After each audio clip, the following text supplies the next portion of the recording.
This hour in Hollywood is presented by the makers of Lux Flakes, those sheer, fine flakes that keep fabrics and colors smart, new-looking, and fresh so much longer.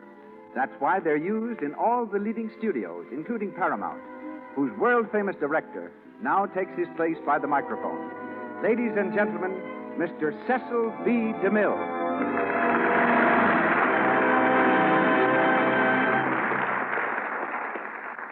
Greetings from Hollywood, ladies and gentlemen.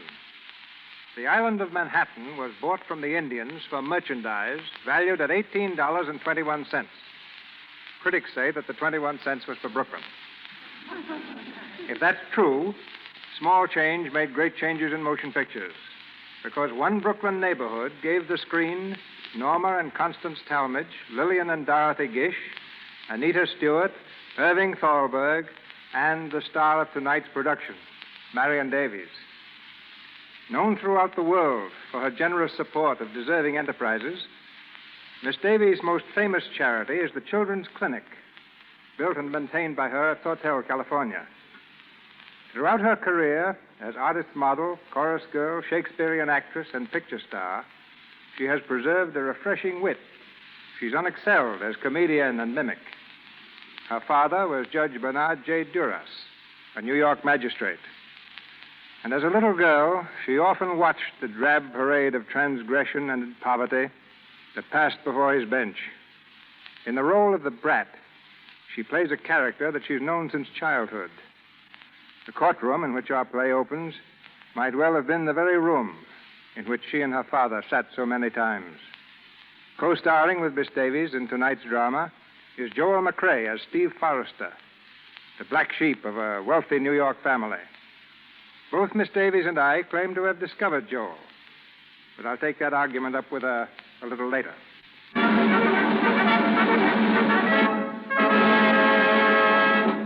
And now, the curtain rises in the Lux Radio Theatre. The play is The Brat, and here are Miss Marion Davies and Mr. Joel McCrea.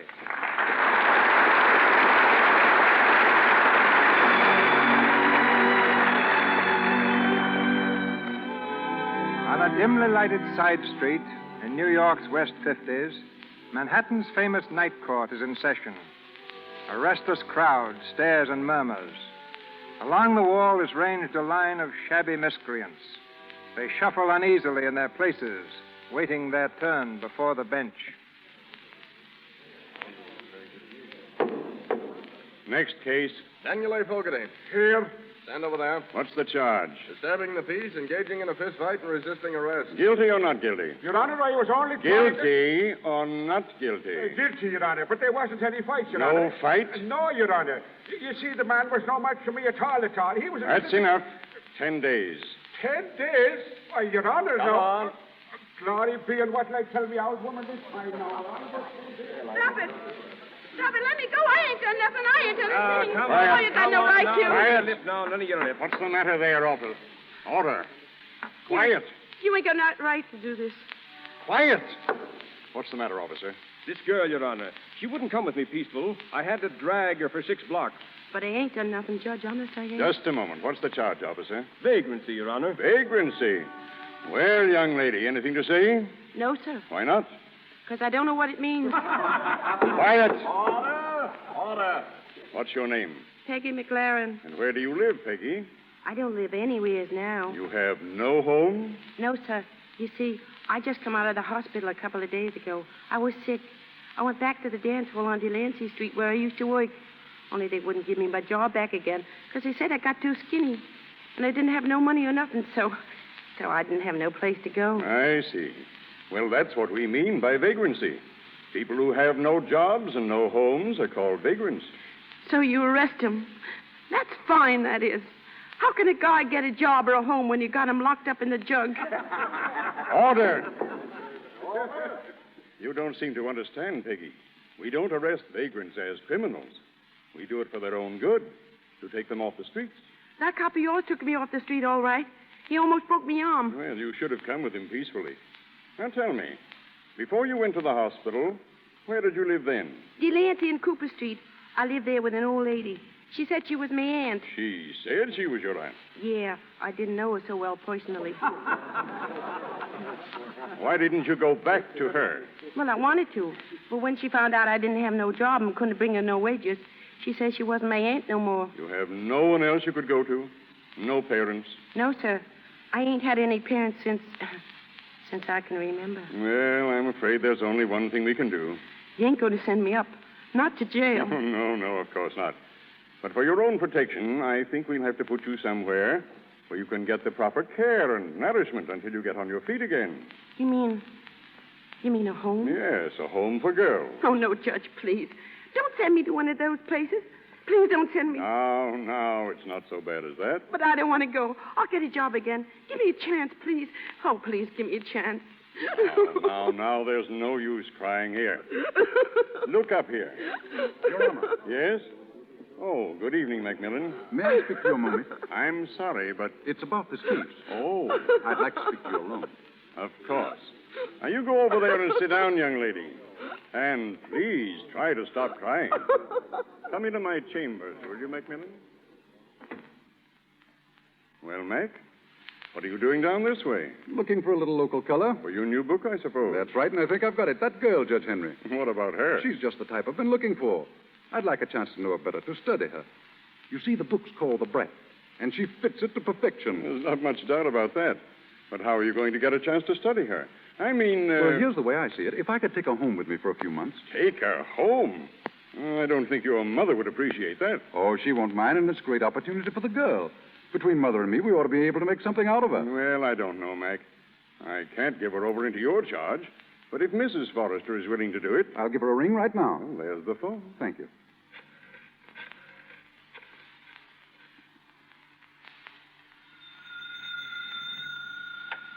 Hello? Oh, yes, sir. Yes, she's right here. Who is it, Simpson? Mr. Macmillan, ma'am. Hello? Yes, Macmillan. Where? Well, what are you doing there? Oh. Bring her here? But what for?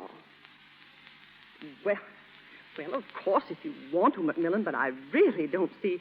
Well, very well, dear. Yes, I will. Goodbye, dear. Simpson. Yes, Mrs. Forrester? My son is bringing a young lady home with him. Have some sandwiches and coffee ready, please. Very good, ma'am.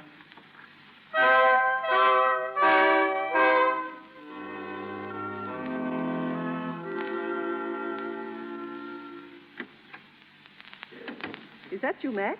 No, Mother. Oh, Stephen. Hello, Mother. How are you feeling? Very badly, thanks to you. Why? What's the matter? You know very well what's the matter. Where have you been all evening? At the club. I thought so. You've been drinking again, haven't you? Well, I had one, if that's what you mean. Well, that's one too many for you, Stephen. Oh, for heaven's sake, Mother, you treat me as if I were a child. That's the only way you deserve to be treated. Why weren't you home for dinner? I didn't know you expected me. Well, you might have called. I'm sorry, Mother. I didn't know you'd worry. Not worry. With you out until all hours, carousing around with those good-for-nothing friends of yours? Why shouldn't I worry? Well, my friends are all right. Yes, you think they are, because they're just like you, a lot of young wastrels. Wastrels? Is that your opinion of me? If you want the truth, Stephen, yes. You haven't a spark of ambition in your whole makeup. If you had, you'd have stayed in college. Instead, you failed miserably. Well, that wasn't entirely my fault. I didn't want to study art. You know that. You and Mac made me. I wanted to go to a regular school and be a real man. Your brother Mac is an artist, an author. Do you mean to insinuate that he's not a real man? Oh, you know what I mean. I wanted to study engineering and build roads and bridges. Yes, and because we didn't allow you, you insist on drinking yourself to death. Oh, but, Mother, it isn't as bad as that. I take a little sometimes. I probably wouldn't take anything if you'd let me alone. Oh. You and Mac nag at me from morning to night. All I get is criticism, suspicion, discouragement. Everything I do seems to be wrong. Mother, why don't you let me go out west? I could work on the ranch. I know I could. What ranch are you speaking of? Dad's old place in Wyoming. Oh. I'd be a lot happier out there. Well, I don't mind your going, but I'll have to see your brother first. He'll decide what's best for you. Excuse me, Mrs. Forrester. Yes, Simpson, what is it? Will you be needing me any more tonight, ma'am? No, I don't think so. Just lock the windows, please. Very good, ma'am. I'm going upstairs now, Stephen. We'll talk about the trip west in the morning. Good night. Good night, Mother. Oh, Timpson. Yes, Mr. Steve? Is my brother in yet? No, Mr. Macmillan is at the night court, sir. At the night court. He hasn't been arrested, has he? Oh, not at all. He's looking for a female character to write into his new book. Ah, The Brat by Mr. Macmillan Forrester, the life story of a child of the slum. That's it, sir, that's it. Timpson, come here. Is there any liquid refreshment about? Liquid refreshment? But, Mr. Steve, I thought you weren't going to drink any more. I was merely crippled with good intentions. At your age, sir. Age is a mental condition, Timpson. A moment ago, I was a pure old man. Just now, I'm a bad boy about to play hooky from school. Ah, you're a bit of a tall talker like your father, Mr. Steve. He could say 40 words and there wouldn't be a bit of sense in 39 of them. I'm like my father, eh? I don't remember him very well. What kind of a man was he, Timpson? A fine, upstanding, dependable man, and that's what he was. Oh, I'm no relative to him, then. Faith, you're his twin, only a few years younger. No, Timpson, you're all wrong. You know what I am? I'm a wastrel, Timpson. I haven't a spark of ambition. I was even fired out of college. Yes, sir. Sure, I heard your mother speak of it, sir. Yes, I'll bet you have. Now, what about that little nip? Are you sure it's all right, sir? No, Mrs. Forrester said... Never mind that now, Timpson. Give me the keys to the closet. Oh, I can't do that, sir. But listen, I'll go upstairs with you and see if I can't find some... Ah, now you're talking, Timpson. Come on.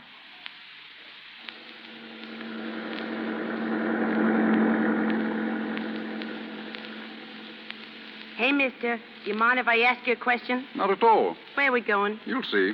The judge said you were going to take care of me. Is that right? Right. Well, what's the layout? The layout? Yeah, the payoff. What's it all about? Oh, I'll explain it to you later. This is the house. Come on. Are you sure it's all right? Of course. I mean, nobody's going to get sore or nothing. I don't think so. There we are. Go ahead. Thanks. Say, is this where you're bored? Well, yes, in a manner of speaking. Gee, it's a swell dump, all right. Not so bad. Real fireplace and everything. Brr. Me mitts' hair froze. Sit down. I think you'll find this chair pretty comfortable. No, I guess I'd get it dirty. I've been walking around in the mud all day. All day? Yeah, it's been a long day, too. I didn't know I was so tired till I sat down in your automobile. Well, why didn't you take a little nap on the way up? I can't sleep if I'm scared. Scared? You're not scared now, are you? Uh-huh. Well, nothing's going to hurt you here. Well, how hungry are you? Well, I had a cup of coffee for breakfast. Nothing since? Nope. Well, I'll see if I can't hustle up a sandwich for you.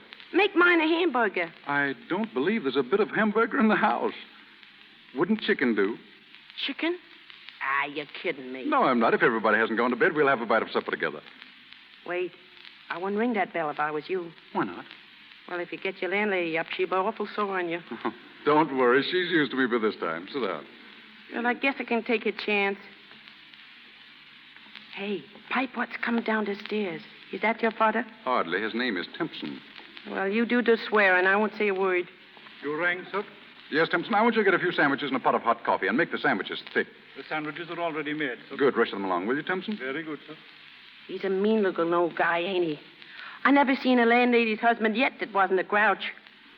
Wouldn't you like to take off your coat? Yeah, I guess so.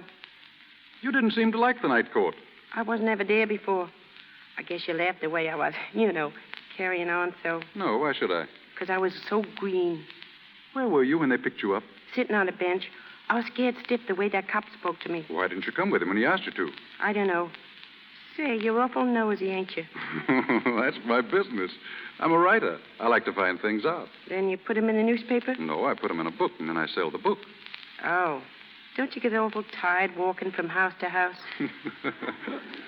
Say, what if you had shoes like mine? They was given to me in the hospital. When I get rich someday, I'm going to have 2 pairs of shoes, so I won't know which ones to put on. When you get rich? Well, I can't make you rich, but I might be able to help you a little. How do you mean? Well, right now, you have no home, no relatives, no friends. Nothing. If you left here now, you'd have no place at all to go, would you? Nope. Well, you don't have to leave. I'd like you to stay. Here, in this place? Yes, I need someone to work with me, sort of a secretary. And I'm sure my mother could find something for you to do. In return, we can offer you a good home, good clothes, and good food. Then it'd be like I was working here. You've given me a regular job? Yes. Oh, gee. Oh, gosh, mister, that's just swell of you. Yeah, please. You mustn't do that. Take my handkerchief. Handkerchief? It looks like a towel. Now, no more tears. No. Nary one. The sandwiches, Mr. Macmillan? Oh, yes, put them down over here, Timpson. All right, sir. There we are.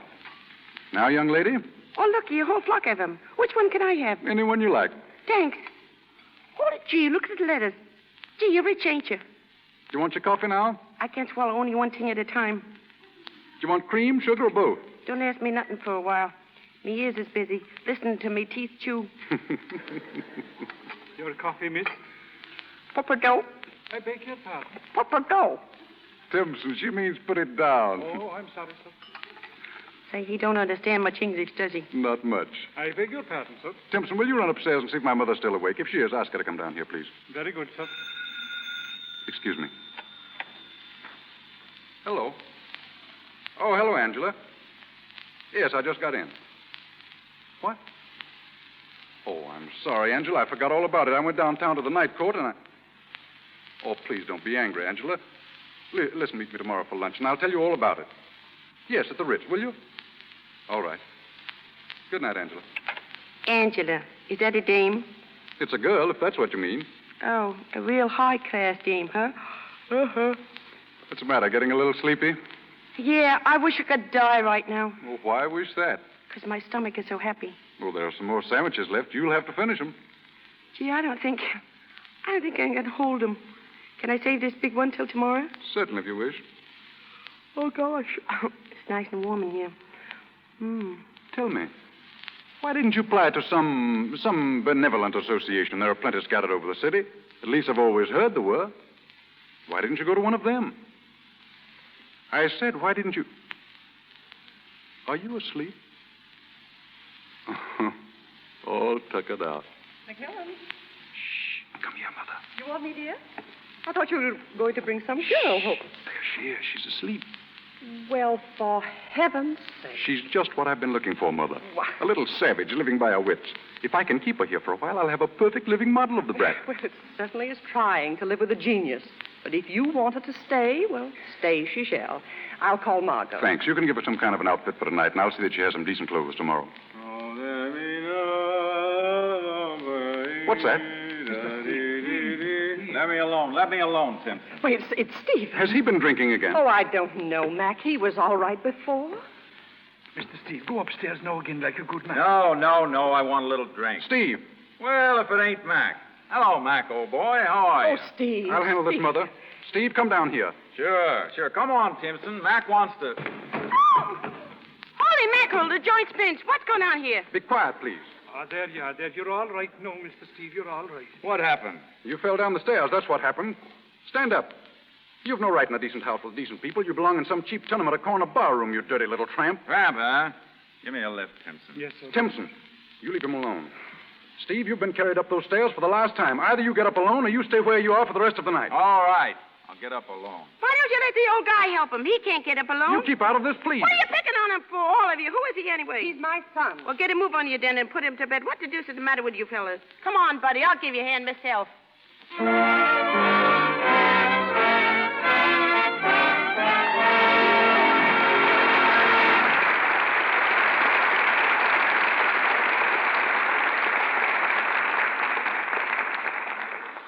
In a minute, we will go on with Act Two of The Brat, starring Marion Davies and Joel McCrea.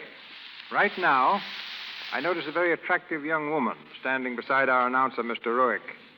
I know he wants to introduce her to our radio audience. Thank you, Mr. DeMille. Ladies and gentlemen, our guest here tonight is not in the movies, but she probably knows movie stars as intimately as anyone in Hollywood. In fact, she sees them with their hair down.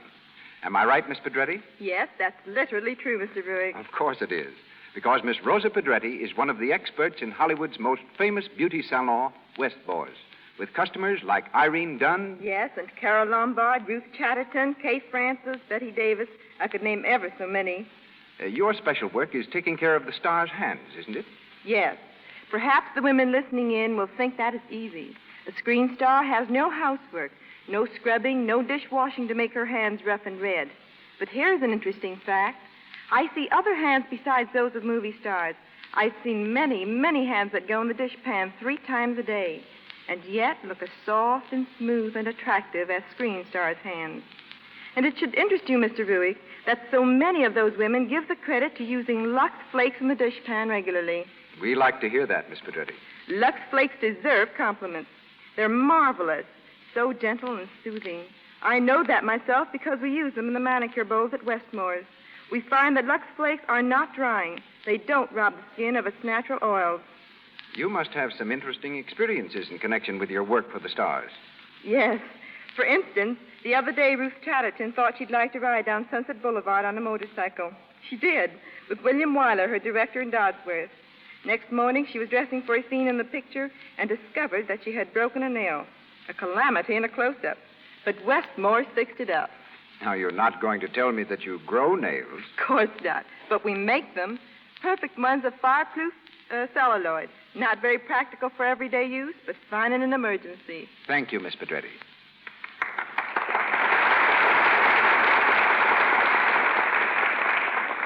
And now, to every woman who wants smooth, lovely hands, please remember this. Be sure to use Lux Flakes for washing dishes, so you'll protect and beautify your hands. And once again, Mr. DeMille. We resume the story of the Brat, starring Marion Davies.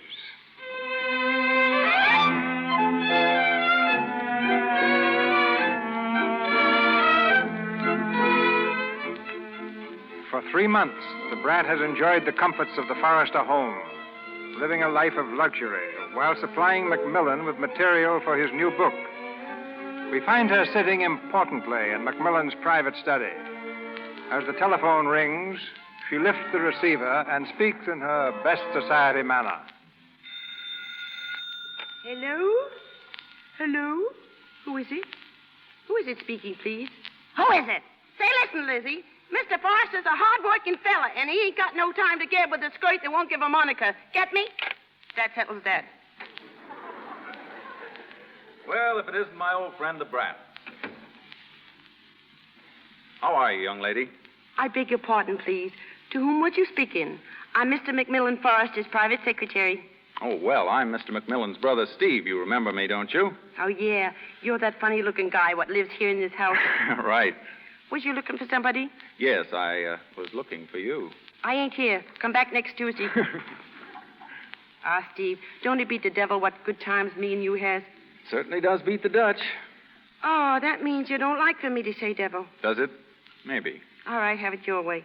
I'll stand for it from you, but nobody else. Not nobody. Say, did you know that Mac was all through? Through with the book? Yeah, we're done. Ain't it swell? Yes. Well, when are you going away? Huh? Well, when are you leaving us? I ain't. You mean they're going to let you stay? Did Mac say so? What are you talking about, Steve? This is where I live. If it hadn't been for Mac, I would maybe be living in somebody's jail. But he wouldn't stand for it. He'd rather I lived where he lived. Yes, I know that, but you said the book was done, finished. Now what? I don't know. You going to that charity ball tonight?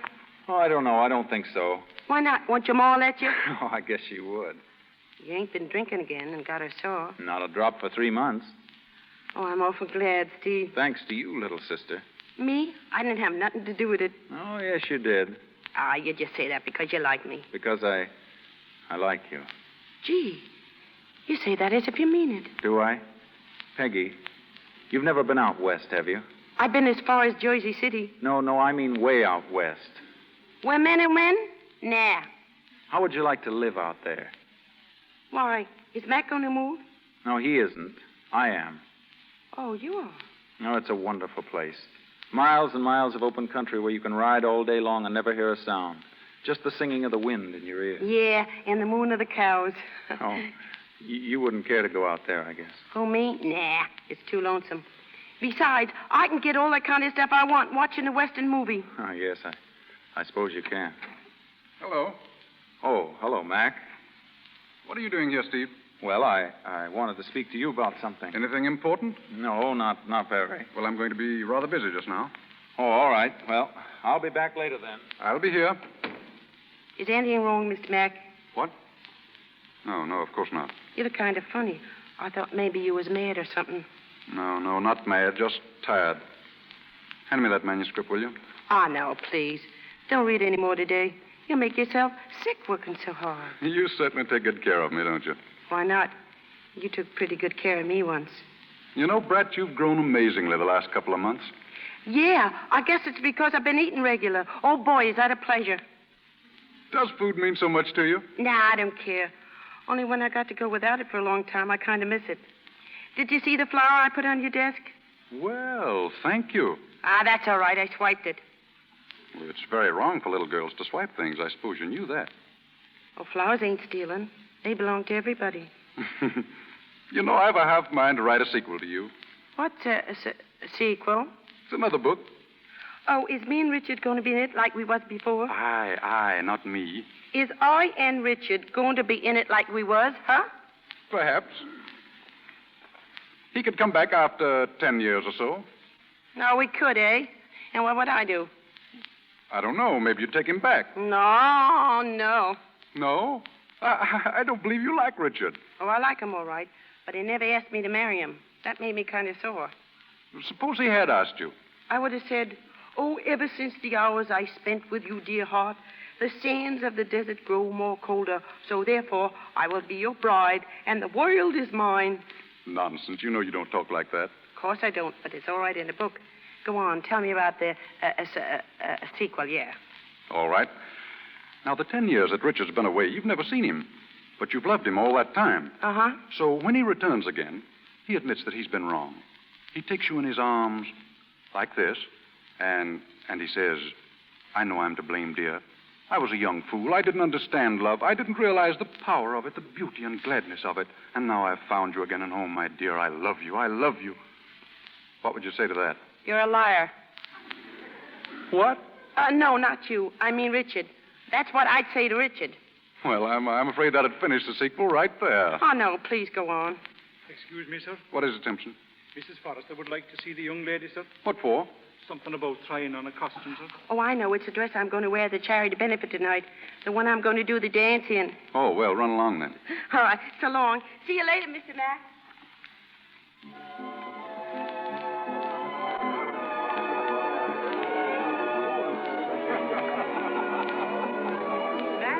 Mac, Yes, Mother?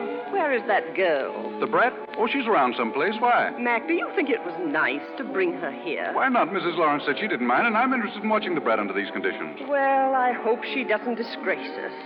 Oh, have you seen Angela yet? Not yet. Well, she's in the drawing room. She said if I saw you, to tell you that. Oh, thanks, Mother. I'll see what she wants. Hello, Angela. Hello, Mac. Mother said you wanted to see me. Was that the only reason you came? Of course not. What makes you think such a thing? I was just wondering.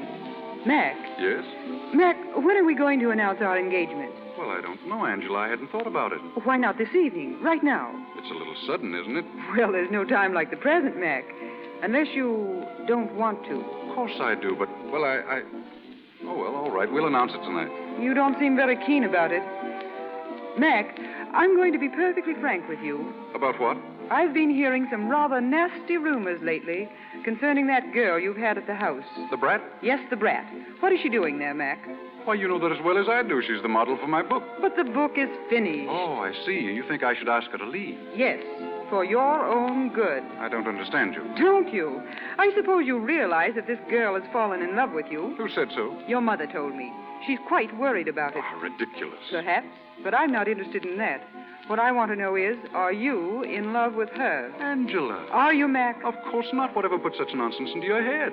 The only reason I'm interested in this girl is that she can supply me with material for my novel. Well, I just wanted to make sure, Mac, because, well, people are beginning to talk. I don't see why. No? You think this creature of yours is an innocent young lamb, don't you? A tender flower blooming in the slums. Well, she isn't. What? She isn't. I've taken the trouble to find out. Do you suppose that the night you found her in the court was the first time she'd been arrested? You mean she's been arrested before that? Of course. On what charge? Suppose we call it vagrancy? Angela, are you sure of this? Yes, I am. I've investigated the case thoroughly. I can't believe it. You've got to believe it, Mac. And the girl has got to leave immediately for your own good. Angela, I don't know what to say to you. Don't say anything, dear. I'll send her away tomorrow. I think that would be best. Kiss me, Mac. You know, dear, you are sweet. Oh, Mr. Mack. Oh, I'm sorry. Yes? What is Steve it? is here. He wants to see you, Mr. Mack. Oh. Well, Angela... It's all right, Mac. Run along and speak to him. I'll be here when you come back. Well, all right. I'll be with you in just a few minutes. Are you stuck on Mr. Mack, too? I beg your pardon. You heard me. I asked if you were stuck on him. How does that interest you? It would be kind of funny if we was all stuck on him. Why, everybody loves Mac. Every woman in our set. Does your kind come in sets? Sit down and talk to me a while. Nah, I ain't supposed to get chummy with no guests here. I only come to do a dance. I see. But you're rather chummy with Mac, aren't you? Why shouldn't I be? Him and me is, well, he's a great guy, Mac is. How do you mean? Well, he kept me from going to jail one night. I guess you heard about it. And he must have liked me pretty well to do that. And then he give his ma some money, and she got me a lot of swell clothes. That was another thing he done. And I've been living here right in the same house as Steve. And I'm going to keep on living there until he gets used to me. And then I guess we'll get married. Oh. Has he said anything to you about it? Nah, nobody said nothing. But him and me has had some talks. Oh, gee, we talk every day. And I told him all about how I came to grow up. And he asked me questions like, what would I do if maybe I was jealous of some dame? And things like that. He don't care nothing for you. I'm the guy. And you love him? Love him? Gee, I love him so. I have pains in my sleep.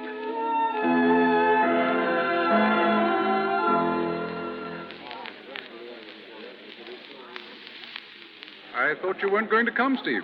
I wasn't, but I decided to leave for the ranch tonight. I've come to say goodbye. So you're really going? Mother gave you the money, I suppose. Yes. How much did she give you? $200 cash and a railroad ticket. Round trip? One way. Well, I hope you make it pay. I'll have to. Keep away from bar rooms and you won't have any trouble. If I don't, you'll never hear of it. Say, before I go, there's something I want to ask you. Yes? This book of yours, I suppose you'll make a fortune on it. The Brat? Oh, perhaps. What does the girl get out of it? The time of her young life. Is that all? Certainly. For the past 3 months, she's had a good home and plenty of clothes, and as a crowning joy, she's making her debut here in society tonight. And tomorrow? Tomorrow, she's free to go where she pleases. Is it quite fair to turn her back to the slums again? Why not? That's where I found her. I know, but perhaps you haven't realized that 3 months spent in an environment like this means a lot to a youngster like her. She may be different now. They're never different, that kind. She's already different. See here, I don't propose to have my judgment or my actions questioned by anyone, least of all you.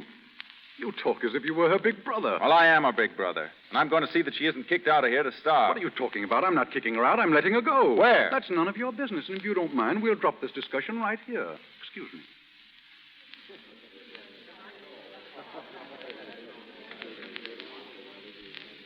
Steve? Hey, Steve. Oh, hello, Brat. You ain't leaving, are you? Well, yes, I was, but I was going to see you first. Yeah. You gotta stick around for my dance. I'll be doing it pretty soon, I guess. I'm afraid I won't be able to stay that long. You see, I'm going to catch a train. I'm leaving town. Tonight? Yes. Gee, ain't that fierce. When you come back, Steve? Oh, I don't know. Tomorrow? No, not tomorrow. Next week? Next month? No, never. Never? Would you miss me very much if I didn't come back? Well, I never thought about it before, but I guess I would. Mac will, too. Him and me both will. Why do you say that? Well, we just will, that's all. Why do you say Mac and me? Oh, that's a secret yet. You never used to have secrets from me. I know. This one ain't really a secret. It's just something I think about night times. Oh, but you're going away, so it's all right if I tell you. I think I'm going to get married to Mac. Married? Yeah, that's why I'm so glad I'm going to dance tonight. Because he ain't never saw me do nothing. And he'd be so surprised, he simply won't know what to say. None of these other dames he knows can do one solitary thing. And I guess he'll be some proud of me, all right. I bet he'll love me even more after tonight. I'll love you more? Yeah, he does already. Oh, does he?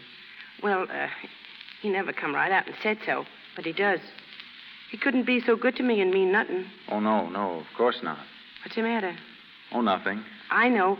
You think I ain't good enough for him. That's what you think. No, it isn't. Honest? What's your address, Steve? I can write a swell letter when I get started. And when he asks me, and it's all settled, I'll drop you a postal card. Thanks. Where you going? Primrose, Wyoming. Where's that? The end of the world. Don't fall off. You'll be lonesome. Yes, I think I will. Well, don't forget, Primrose. Write when you like and as often as you like. And if you should ever need me, send a telegram collect. I won't. I won't forget. And I guess I won't need nobody. I hope not. I'm going to miss you something terrible, Steve. Really? Cross my heart. Oh, but not for long. I don't know. Maybe the next time I see you, I'll be your honest-to-goodness sister. Well, goodbye. Steve. Ain't you going to kiss me? My old pals don't have to do that. But I want you to. Why do you? What's the difference? Oh, you're the first man I ever asked to kiss me. We've been all the time together, and we talk so much that I guess I know you better than anybody else around here. I've been afraid to say a lot of things to the rest, but it was different with you. I could cuss and swear all I wanted to. And you're wise to so many things that Mac, well, even he ain't wise to. We were just pals. That was it. And I don't know whatever I'm going to do when you're gone. Gee, kid, Will you kiss me now? Sure. Sure I will. Oh. Well, so long, Brat. Steve? So long. Oh, gosh. It was him. It was Steve all the time, and I didn't know it.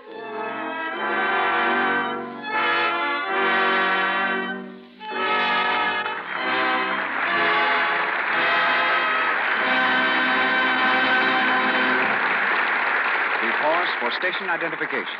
This is the Columbia Broadcasting System.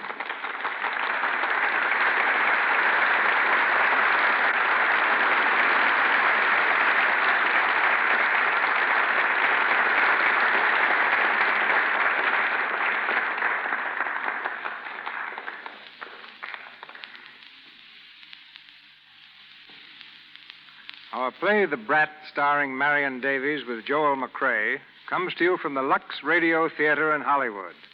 You will hear the third act shortly. Clothes may not make the man, but in Hollywood, men make the clothes.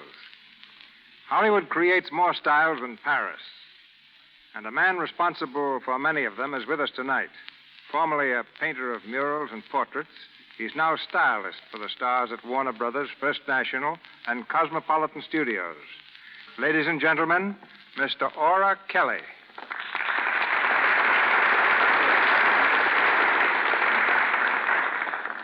Thank you, Mr. DeMille.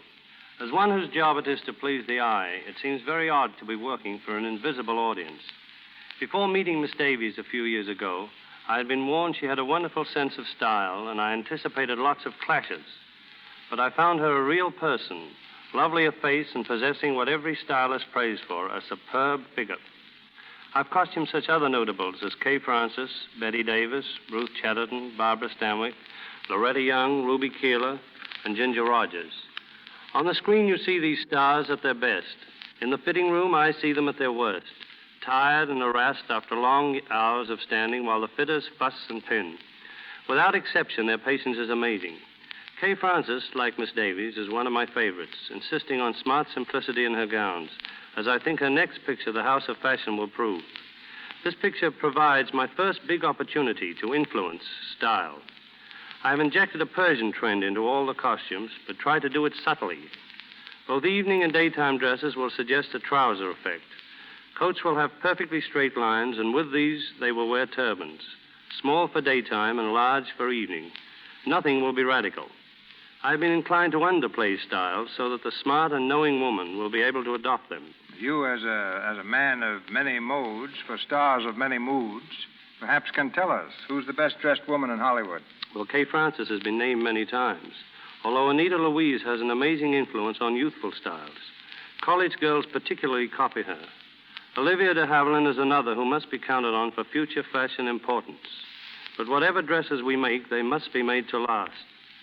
Through our experience, we at Warner Brothers have learned that as far as washables are concerned, Lux Flakes can always be counted on to keep colors fresh and fabrics looking like new. As for fall styles, I think you are going to see a tendency towards simplicity, thanks in part to the movies. Line and contour give the best effects and incidentally enable the public to apply the styles easily. My advice to you is concentrate on line. Thank you. Thank you.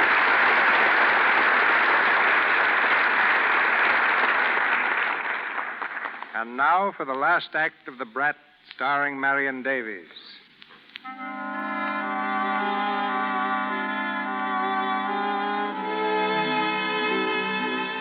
It is late the same evening. In the living room of the Forrester home, Timpson is drawing the shades, preparatory to retiring for the night. As he turns from the window, he's surprised to find Steve, grip in hand, framed in the archway.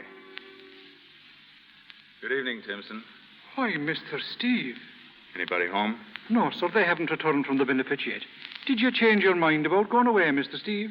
No, but the train wouldn't hang around the station till I figured the whole thing out, so I missed it. You did now. And you're home for the night. Wrong again. I came back to ask you to do me a favor. I don't know whether you know it or not, but tomorrow the Brat gets canned. What? Canned, sir? Yeah, Mac's going to throw her out in the street again. Oh, but he can't do that, sir. He not only can, but he will. See here, Tim. You've got to do something for me. I've got $200 here, and I want you to take 100 of it and give it to her just before she goes. It'll keep her until she gets work. You needn't say where it came from. Will you do this for me? We will indeed, sir. Good. That settles the whole matter. And will you be leaving at this hour, Mr. Steve? Well, there's a train out at daylight. Then why don't you take a little bit of a rest up in your room, sir? It's nice and warm there, and no one will be a bit the wiser. That's a good idea, Tim. But don't tell anyone I'm here. I wouldn't have them know I came back for $1 million. There's the bell, sir. You'd better hurry up. Remember, not a word to a soul until I'm gone. No, sir, I won't say one word. Hello, Timpson. Well, are you all by yourself, miss? Yeah, I didn't like the joint much, so I scrammed. And what was the trouble, miss? Why didn't you like it? They wouldn't let me do my dance. Ah, do you tell me so? And I practiced it all morning, making believe the phonograph was an orchestra. Ah, musha, between fooling yourself and being fooled by your friends. 'Tis a queer world. Let me take your coat, miss. No, please. Leave me wear it for a while. It's the last chance I'll ever get. How's that, miss? Nobody knows it yet, but I'm going away tomorrow. You made up your mind kind of sudden, like. Well, I do things that way, and then think 'em over later. Sometimes I'm wrong, but I'm most usual wrong. Oh, yes, miss. Timpson, how far is it to Primrose? And what would you be doing in Primrose? Steve's there, and I want to go to him. Oh, glory be, but I'm glad to hear you say that now. You like him, Tim? Ah, faith I do. He's a fine lad. Ah, why didn't you say so? I thought you was in with the rest of them around here, always treating him like he was in the way. No, he'll not be in their way any longer, miss. Or I won't neither. You only like him. I love him. And it's too late. You love him? Yeah. But I handed him such a line of talk about the other that he shut his trap and beat it. And who was the other one? Oh, that part of it's awful silly. At first I was crazy about Mac. What, Mr. Macmillan? Well, I wasn't real crazy, but I thought I was. You know how them kids get daffy over the fellas in the movies? That was me. I didn't know no better. But I do now. Are you sure? Oh, yeah. How sure? I can't tell you without swearing.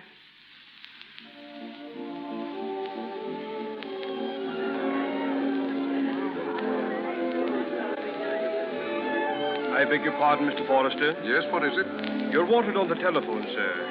Judge Henry calling. Oh, thank you. Hello? This is Macmillan, Judge Henry. How are you? Did you get my message? Yes, I called earlier this evening. Oh, you did? Well, I wanted to know about her, Judge Henry. You see, I feel sort of personally responsible for the girl. And if she has to be sent to a reform school or anything... What? What do you mean? Oh, I see. Then there was never anything against her. Oh. Dad, what are you doing? Everyone's asking. All right, Judge. Oh, I'm sorry. No, that's all. Thank you very much. Good night. I didn't know you were on the phone, Mac. I was speaking to Judge Henry. Oh. Angela, where did you get your information about that girl? Well, why, from a private detective. You're lying. What? You lied to me this afternoon. Judge Henry just told me that girl was never arrested in her life. Well, what of it? Then you admit you lied. If you must know, yes. You didn't believe me when I told you I didn't love her, did you? You thought you had to blacken her character to make sure. Mac, listen to me. You must have known the truth about this would come out sometime. I didn't care. I see. And that's why you were so anxious to announce our engagement. You played your cards very well, Angela. Oh, please, Mac, don't talk like that. Don't you understand it? It was because I love you. Yes, you had a peculiar way of showing it. You don't really love this girl. What difference does that make now? Can I take that bundle downstairs for you, Alana? Nah, don't bother, Timpson. I'll do it myself. Hello. Oh, I didn't hear you come in, Mr. Mac. Where are you going? Me? I'm going back where I started from. What have you got in that bundle? My clothes. Anything else? You didn't give me nothing else, did you? No. And there ain't nothing else in here. So you're leaving us. Don't you like it here? Nah, it's too frosty.